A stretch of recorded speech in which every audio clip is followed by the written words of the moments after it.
Good morning साथीहरू, सन्चै हुनुहुन्छ सबैजना। म पनि ठिकै छु। अहिले चाहिँ बिहानको 4:30 भयो र म बिहानै भिडियो किन बनाएँ त भन्दाखेरि आज चाहिँ विशेष दिन, आज मेरो जन्मदिन। त्यही भएर अब बिहानै नै उठ्नु पर्यो।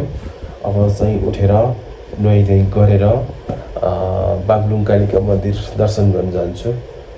अनि मैले भयो 4-5 वर्ष भयो मेरो जन्मदिनमा चाहिँ बागलुङ कालिका मन्दिर गएर दर्शन गरिरहेको छु र सोही अनुरूप आज पनि अब उठेर नुहाइधुवाइ गरेर बागलुङ कालिका मन्दिर जान्छु। र आज मेरो दिनभरिको कार्यहरू चाहिँ के हुन्छ भिडियोमा चाहिँ कैद गरेर युट्युबमा चाहिँ राख्ने गर्छु। हजुरहरूले पनि हेर्नु होला, निकै हमाल सर्च गरेर। र आजको दैनिक चाहिँ के हुन्छ कसो हुन्छ म सम्पूर्ण भिडियोहरू चाहिँ राख्नेछु। हजुरहरूले पनि हेरिदिनु होला, माया गरिदिनु होला है त।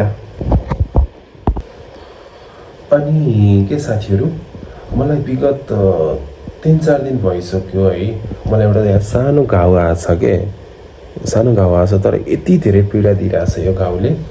र आज चाहिँ मेडिकल पनि जानु छ, यो घाउ चेकअप गर्नु छ। र हामी अब उतै भेट्नेछौँ है त। उठेर नुहाइधुवाइ गरेर म यात्राको लागि निस्किसकेँ। हल्का हल्का सिमसिम पानी आइरहेछ। अब चाहिँ बागलुङ कालिका मन्दिर गएर दर्शन गर्नु पऱ्यो। बाटोमा आउँदैछु, हेर्नु न साथीहरू, कालीगण्डकी नदी कति ठुलो। हेर्नु साथीहरू, म देखाउँछु तपाईँलाई। यति डेन्जर पानी ठुलो आएको छ कि, यति डेन्जर छ कि हेर्नु न,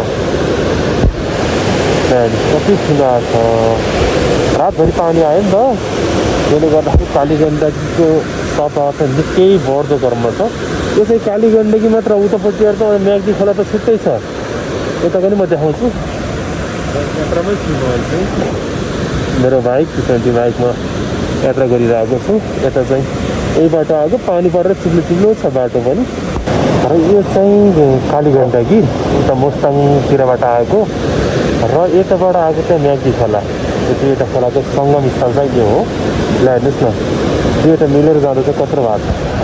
र म अहिले यहाँबाट भिडियो कैद गर्दैछु। यो हेलिप्याड छ बेनीमा, बेनीको हेलिप्याडबाट चाहिँ मैले भिडियो कैद गर्दैछु।